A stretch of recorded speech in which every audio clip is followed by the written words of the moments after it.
Well, today we are at Pazo San Mauro, and if you look behind me, that's actually Portugal in the background, that tower there. And we're here with Cristina Mantilla, who is one of the top winemakers in the region. She actually consults with many of the wineries here, so she's really been a pioneer. I told you there's some kick-ass women in this region of Rias Baixas, so she's going to give us a little tasting of some of these wines today. And this property is owned by an Italian duke. So, off we go to the vineyard. Before taking us inside for a tasting, Cristina gave us a walking tour of Pazo San Mauro, which is exploding with color and sweeping vistas so indicative of the region. We even found a few items on the property that are quintessential Rias Baixas.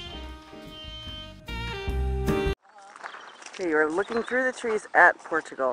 Now if you look over here and you see that little granary there with the 3 bins in it, that was actually a sign of how wealthy a family was. So the more granary bins, the more money. So this one has 3.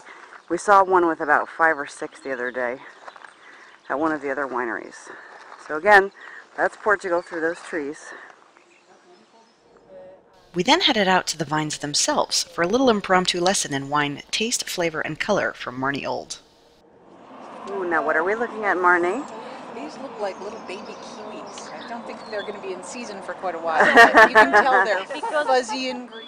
Now, Marnie, I haven't noticed any real kiwi fragrance or aroma in any of the wines. What are the similarities, if any? Well, I think that green grapes have a lot in common with other green fruits when it comes to flavors. There simply is color connection with flavor. Really? So, well, think about it. When a carrot tastes more like a sweet potato than it does like a piece of broccoli. Okay. Color compounds deliver flavor as well.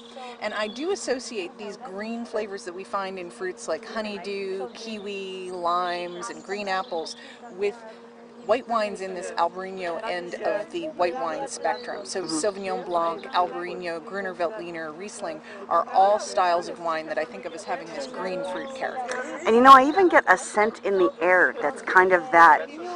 It smells like green. That's the only thing I can think of. Yeah. And that's something that is also partly because these regions are so cool that the fruit has a challenge in achieving complete ripeness.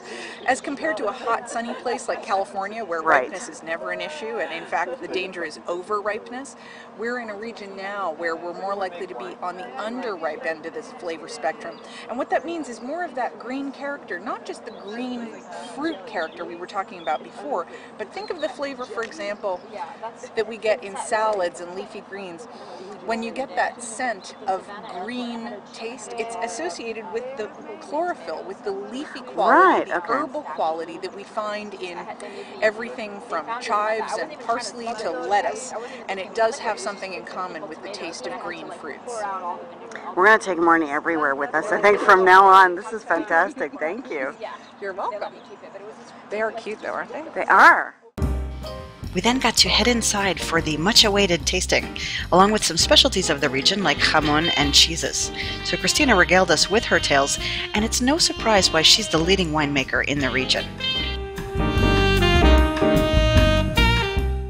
We even got a little surprise at the end of the tour. There's Harry Potter's house under the stairs.